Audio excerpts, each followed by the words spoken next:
অন্তর্বর্তী সরকারের এক্সিট নিয়ে ভাবার সময় এসেছে বলে মন্তব্য করেছেন অর্থনীতিবিদ দেবপ্রিয় ভট্টাচার্য। এই এক্সিট প্ল্যান শব্দটি বহুদিন আগে থেকে বলার চেষ্টা করেছি আমি, এবং যারাই সরকার পরিচালনা করছেন তাদের এক্সিট প্ল্যানটা কি সেটি সরকার পরিচালনার খুবই গুরুত্বপূর্ণ একটা বিষয়। দেবপ্রিয় ভট্টাচার্যকে ধন্যবাদ।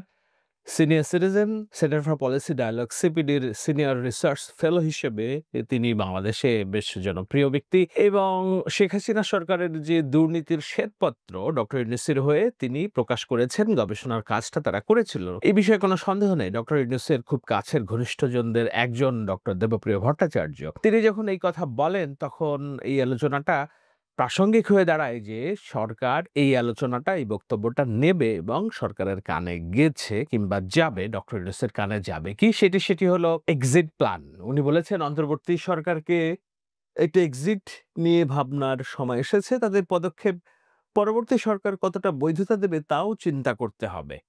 আমরা ধরেই নিতে পারি যে রাষ্ট্রের যেসব গুরুত্বপূর্ণ অংশীদার, অংশীজন, তার মধ্যে সিভিল সোসাইটি কথা বলতে শুরু করেছে যে সরকারকে এখন বিদায়ের প্রস্তুতি নিতে হবে। গণমাধ্যম কথা বলতে শুরু করেছে সরকারকে বিদায়ের প্রস্তুতি নিতে হবে। রাজনৈতিক দলগুলোর মধ্যে সবচেয়ে বড় স্টেক হোল্ডার বিএনপি তো বরাবরই বলে এসেছে যে নির্বাচনের মাধ্যমে পার্লামেন্টারি সিস্টেমে প্রবেশ করতে হবে, এবং সে বিষয়ে কালক্ষেপণ জাতির জন্য সুখকর হবে না। যারা ডক্টর ইউনূসের সরকারকে এবং এই বর্তমানের অন্তর্বর্তী সরকারকে অনির্দিষ্ট মেয়াদে ক্ষমতায় রাখতে নানান রকম প্রচারণা কৌশল, আম নীতি এবং অনীতি অবলম্বন করেছিলেন, তাদের বেশ কিছুকাল আগেই মোহভঙ্গ হয়েছে, এবং তারা জানেন, বিশ্বাস করেন যে এখন পার্লামেন্টারি সিস্টেমে ঢুকতে হবে এবং নির্বাচনের মাধ্যমে একটা নতুন সরকার আসবে। সেই নির্বাচনটা পরিচালনা করা এই সরকার কতখানি ক্যাপাবল, যোগ্য, সেটা নিয়ে নানান সমালোচনা আছে। অনেক বিশ্লেষক, আমি নাম ধরেই বলি, যেমন ডাক্তার জাহেদ,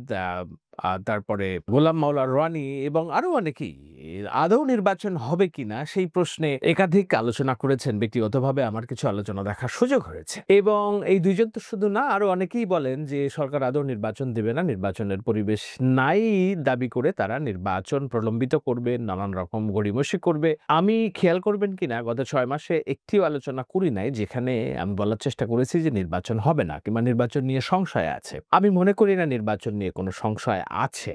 সংশয় তো থাকবেই। একটা নির্বাচিত সরকার, গণতান্ত্রিক সরকার, পার্লামেন্টারি সিস্টেমের সরকারও যখন নির্বাচন ঘোষণা করে সেই নির্বাচন হবে কিনা সেটি নিয়ে সংশয়ের দোলাচলের মধ্যে দিয়েই তো আমাদের গত 20 বছরের রাজনীতি কেটেছে। আর সেখানে এটি তো অন্তর্বর্তী সরকার, বিশেষায়িত সরকার, বিশেষ রাজনৈতিক পরিস্থিতির সরকার। তারা নির্বাচন কিভাবে দেবেন, নির্বাচন হবে কিনা অনিশ্চয়তা থাকবেই। কিন্তু আমি ব্যক্তিগতভাবে আমার বিশ্লেষণে কোনোভাবেই নির্বাচন নিয়ে শঙ্কাটা দেখি না। এই কারণে এর আগে আমি একাধিক আলোচনায় বলেছি, ইভেন অনেকের সাথে, নাজমুস সাকিবের সাথে একটি সাক্ষাৎকারে আমি বলেছি যে ডক্টর ইউনূস এবং তার সরকার যদি বাংলাদেশে নির্বাচন নিয়ে গড়িমসি করেন, নির্বাচন না দিতে চান, তাহলে বাংলাদেশের প্রচলিত রাজনীতি চর্চা, সেখানে তার যে $1 বিলিয়ন সাম্রাজ্য, সেখানে লক্ষ লক্ষ মানুষ, হাজার মানুষ কর্মসংস্থান, তাদের ভবিষ্যৎ কি হবে? কেননা নিয়ম তো তিনি দেখিয়ে গিয়েছেন তার সরকারের আমলে কিভাবে মব তৈরি করে বিভিন্ন প্রতিষ্ঠানকে ভ্যান্ডালাইজ করতে হয়, কার্যকর করতে হয়, এগুলো তো তিনি নিয়ন্ত্রণ করতে পারেননি। সুতরাং সামনে যারা আসবে, এমনকি এটাও বলার চেষ্টা করেছে খুব রূঢ় বাস্তবতা হলেও, যে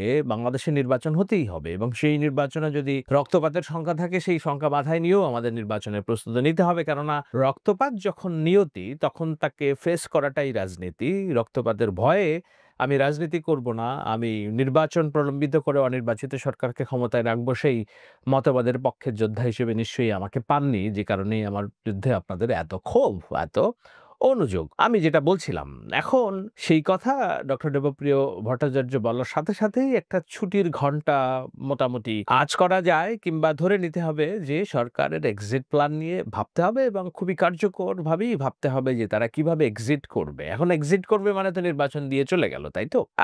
নতুন একটা সরকার আসবে। তো সেটা যদি সুখকর পন্থায় না হয়, তাহলে যারা বর্তমান দায়িত্বে তাদের কাজকর্মের স্ক্রুটিনাইজেশন হবে, পরিণতি অসুখকর হবে। সেক্ষেত্রে সুখকর এক্সিট প্ল্যানটা করার প্রেক্ষিতে কিংবা করতে গেলে কি করা দরকার সেটি ভাবতে হবে। সেই ভাবনাটার কথাই বলেছেন দেবপ্রিয় ভট্টাচার্য। আমরা তার বক্তব্য একবার শুনি। সেখানে তিনি সংস্কারের কথা বলেছেন যে এমন কোনো কিছু চাপিয়ে দেওয়া উচিত হবে না, কিংবা সংস্কারের নাম করে এমন কোনো কিছু দিয়ে বর্তমান নির্বাচনমুখী জনগোষ্ঠীকে বঞ্চিত করা উচিত হবে না, যেটা তাদের এক্সিট প্ল্যানকে প্রশ্নবিদ্ধ করে এবং শঙ্কার মধ্যে ফেলে। প্রত্যেকটা তত্ত্বাবধায়ক সরকার আপনারা লক্ষ্য করে দেখেন, তারা কিন্তু এর আগের যে ৩ টে গেছে, তাদের প্রত্যেকের একটা নিষ্ক্রমণ পথ ছিল। এক্সিট। এক্সিট পলিসি যেটাকে বলে। আপনি লক্ষ্য করে দেখেন, যখন ১ম এর আগেও যখন হয়েছে, এরশাদ সাহেব যখন এসছেন এবং অথবা আপনি যদি জিয়া রহমান সাহেব যখন দায়িত্ব নিয়েছেন, তারপরে দেখেন উনার দল সংখ্যাগরিষ্ঠতা পেয়েছে। পঞ্চম সংশোধনী বা অন্যান্য বিষয় এগুলিকে বৈধতার ক্ষেত্রে কোনো সমস্যা হয়নি। আপনার পার্লামেন্ট কাজ করেছে ওনার পক্ষে। এরশাদ সাহেব ওনার জাতীয় পার্টি দিয়ে দল বানিয়ে ওনার যে সমস্ত অষ্টম সংশোধনী পর্যন্ত অন্যান্য বিষয় ছিল, এটাকে উনি বৈধতা দিতে পেরেছেন। আপনি ১/১১ সরকারের দিকে তাকিয়ে দেখেন, যেই সরকারটি এসছিল, সেই সরকারটি মানে যেই পার্লামেন্টে হয়েছিল সেটা কিন্তু ওই ফখরুদ্দিন সাহেবের সরকারের অনুগমনে হয়েছিল। সেহেতু ওনাদের বৈধতার ক্ষেত্রে কিন্তু খুব বেশি সমস্যা হয়নি। বর্তমান সরকার যে যাবেন, তারা যেই কাজকর্মগুলো করেছেন, আগামী সরকার সেগুলোকে সম্পূর্ণভাবে বৈধতা দিবে কিনা, এই বিষয়ে কিন্তু এখনো সামনে রয়ে গেছে। বিশেষ করে সংস্কার এবং ইত্যাদির বিষয়ে। সেহেতু যেকোনো অন্তর্বর্তীকালীন সরকার, যেকোনো তত্ত্বাবধায়ক সরকার সর্বদা তার নিশমন পদ্ধতি সম্বন্ধে চিন্তা করা উচিত। এই সরকারকেও সেটা করার সময় এসে গেছে। তো দেবপ্রিয় ভট্টাচার্যের কথা খুবই পরিষ্কার। নিশ্চয়ই নতুন করে বুঝিয়ে বলা লাগবে না যে এমনকি একা করে তত্ত্বাবধায়ক সরকার যখন এসেছিল, তাদের যেসব কর্মকাণ্ড অ পরবর্তী সরকার বৈধতা দিবে কিনা, আপনারা সে খেয়াল করে দেখবেন যে একা করে সরকারের কার্যক্রম নিয়ে পরবর্তীতে শেখ হাসিনা সরকার কোনো প্রহসনমূলক কিংবা একেবারে এটাকে কি বলে শত্রুতামূলক ব্যবস্থা নেয়নি। বরঞ্চ তাদের সবাই যেন নিরাপদে দেশে থাকতে পারে, কাজকর্ম চালাতে পারে। এইসব ব্যবস্থা তিনি করে গিয়েছেন। অনেকেই তিনি এমপি করে সংসদে নিয়ে এসেছেন। যেমন জেনারেল মাসুদকে তিনি সংসদে নিয়ে এসেছিলেন জাতীয় পার্টির মাধ্যমে নির্বাচিত করে। তো সেটি হলো এক্সিট প্ল্যান। তো এই সরকারের আমরা দেখেছি যে আ যারা সরকার পরিচালনা করছেন, ওই দীর্ঘমেয়াদী ক্ষমতায় থাকার একটা বাসনা থেকে অথবা সংস্কারের জন্য যে চাপ সেটি তাদের নিয়োগকর্তা হিসেবে ছাত্রদের কথা তারা বলে থাকেন। তো তাদের পক্ষপাতিত্বের কারণে অনেক সময় রাজনৈতিক দলগুলোর সাথে একটা শত্রুতাপূর্ণ সম্পর্ক তৈরি হয়েছিল। আশার কথা হলো সেটি বাইরে থেকে মনে হলেও ভিতরে অতটা নেই বলেই আমার বিশ্লেষণে মনে হয়। যেহেতু ২ শীর্ষ নেতা তারেক রহমান এবং ডক্টর ইউনূস বৈঠক করেছেন এবং এখনো তারা সহযোগিতার সম্পর্ক দেখাচ্ছেন। কিন্তু যেইগুলো চাপিয়ে দেওয়ার অভিযোগ করছে বিএনপি, যদি বিএনপি ক্ষমতায় যাওয়ার দাবিদার দল হয়ে থাকে, তারা এটা এন্টারটেইন করবে কিনা? কিংবা বর্তমানে যেসব দুর্নীতির অভিযোগ হচ্ছে, তারা তো তাদের দলের কর্মীদেরকে বহিষ্কার করছে, গ্রেপ্তার করছে আইনশৃঙ্খলা বাহিনী। সরকারের অভ্যন্তরে যাদের দুর্নীতির অভিযোগ আছে, দুর্নীতির বিষয় আছে, তাদের ব্যাপারে সরকার যদি নির্লিপ্ত থাকে এবং এই উপদেষ্টাদের মধ্যে কেউ যদি নির্বাচন প্রক্রিয়াকে বানচালের জন্য স্থানীয়ভাবে, জাতীয়ভাবে মহীরুহ বাধা হয়ে দাঁড়ায়, তারা পরবর্তীতে সরকারে এসে শত্রুতামূলক ভাব গ্রহণ করবেন কিনা? এইসব নানান বিষয় আছে এক্সিট প্ল্যান। আমার এই আলোচনার উদ্দেশ্য কোনো হুমকি দেওয়া না। কেবল ডক্টর দেবপ্রিয় ভট্টাচার্যের কথার সাথে সুরের সাথে সুর মিলিয়েই এই সরকার কি এক্সিট প্ল্যান সম্পর্কে ভাববে কিনা সেই বিষয়টা আলোকপাত করার উদ্দেশ্যেই আলোচনা। আমি শেষ করব সংস্কার নিয়ে যেসব প্রতিবন্ধকতা তৈরি হচ্ছে, সেগুলো এই এক্সিট প্ল্যানের জন্য কতখানি খারাপ কিংবা কতখানি ভালো সেটি নিয়ে একটু ধারণা দিয়ে। তবে তার আগে কি বলেছেন দেবপ্রিয় ভট্টাচার্য সেটি আমরা একবার একটু শুনি। আমার পিসিমা একটা কথাও শিখিয়েছেন, যতখানি খেতে পারবে অতখানি কামড় দিও। যেটুকু চাবাতে পারবে না অত কিছু মুখে নিও না। সেহেতু you bite as much as you can chew. যতখানি চাবাতে পারবে অতখানি কামড় দিবে। সেহেতু এটার সাথে কিন্তু আপনি কতখানি সংস্কার করতে পারবেন এবং কতখানি সংস্কার সেইরকমভাবে নিস্পৃহভাবে এই সময়কালের ভিতরে শেষ করতে পারবেন সেইটা মনে রেখে। সংস্কার চলমান প্রক্রিয়া হিসেবে অনেক সংস্কার অসম্পূর্ণ থাকবে।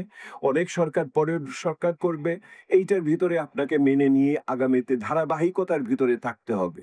তো যেটা আমরা বুঝলাম সেটি হলো যে কতখানি খেয়ে গিলতে পারা যাবে, চাবানো যাবে তার বেশি খাওয়াটা উচিত হবে না। নাহলে এটা চোক হয়। এটা আটকে শ্বাসকষ্টে মারা যেতে পারে। কিংবা উগরে দেওয়া যেতে উগরে দিলেও তো সেটি সুস্থ থাকে। কিন্তু যদি চোখ অর্থাৎ এটি আটকে যেয়ে ভিতরে শ্বাসকষ্টে মারা যায়, তাহলে তো পুরো জিনিসটারই অর্থ থাকে না। তো একটা রাষ্ট্র কিভাবে চলবে? একটা রাজনৈতিক দল যারা ১৮ কোটি কিংবা ২০ কোটি মানুষের ভাগ্য উন্নয়নের জন্য প্রতিশ্রুতি দিয়ে ক্ষমতায় আসবে, তাদের পথ চলার জন্য যে প্রতিদিনের স্বাধীনতা, একটা বড় সংস্কার তো আমরা বলছি বারবার যে নির্বাচন ৫ বছর পর হলে কেউ আর ফ্যাসিস্ট হয়ে উঠতে পারবে না। সাথে বিচার বিভাগ যেন ক্যাঙ্গারু কোর্ট না হয়। পুলিশ যেন দলীয় নির্দেশনা মেনে কাজ না করে। এই ৩ টা বিষয় হলে বাংলাদেশের সংস্কার হয়ে যাবে এবং কেউ এইটার ফ্যাসিবাদী ব্যবস্থায় আর ফিরতে পারবে না। জনগণের কাছে যেতে হবে ৫ বছর পর। তো সেই জায়গাগুলোতে আমরা মোটামুটি মৌলিক একমত এবং অগ্রগতি দেখেছি। বাদবাকি যেই সমস্যা আছে, পিআর, উচ্চকক্ষ, নিম্নকক্ষ, এনসিসি তো আলোচনার মধ্যেই নেই এখন। এইসব বিষয়গুলো পেরিফেরিয়াল বিষয়। এগুলোতে আটকে রেখে সংস্কার যদি চাপিয়ে দেওয়া হয়, কি এমন হবে যদি বিএনপি বলবে যে, "না ঠিক আছে আমরা সব মেনে নিলাম।" কিন্তু পালন করল না। মূল জিনিসটা তো এক্সিকিউশন।